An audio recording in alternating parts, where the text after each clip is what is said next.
Je n'ai pas toujours su que je voulais être entrepreneur. Au début de ma carrière, j'ai rapidement su que je voulais construire quelque chose. Ensuite, j'étais pas obsédée à l'idée de le faire pour moi-même ou au sein d'une entreprise. Mon premier job était consultante au BCG, le Boston Consulting Group.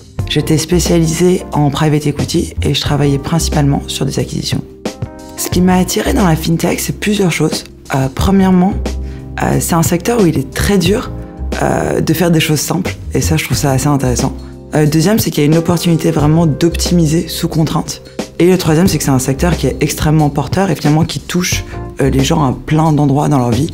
Et donc, il y a vraiment l'opportunité de construire des belles expériences et des produits intéressants. J'ai plusieurs personnes qui m'ont inspirée dans mon parcours. Je suis assez chanceuse d'avoir une sœur entrepreneuse, une mère qui travaille, une grand-mère qui a travaillé. J'ai eu énormément de femmes fortes finalement autour de moi, d'un niveau personnel et aussi professionnel au tout début au BCG et ensuite chez Spendesk. Et aujourd'hui, j'ai encore la chance et de facto de travailler avec des femmes exceptionnelles.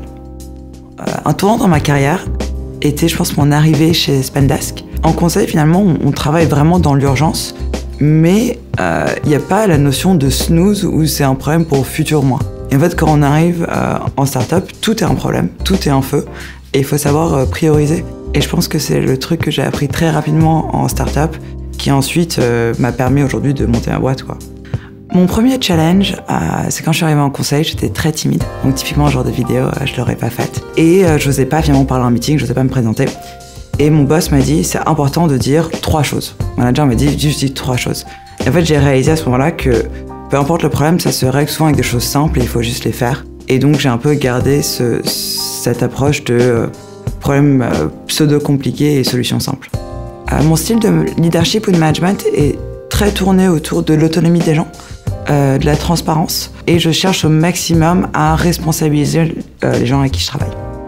Le conseil que je donnerais aux femmes qui souhaitent monter leur entreprise est le conseil similaire que j'ai reçu, qui était « pourquoi pas toi ?» Et si il n'y a pas vraiment de réponse à « pourquoi pas toi », il faut se lancer.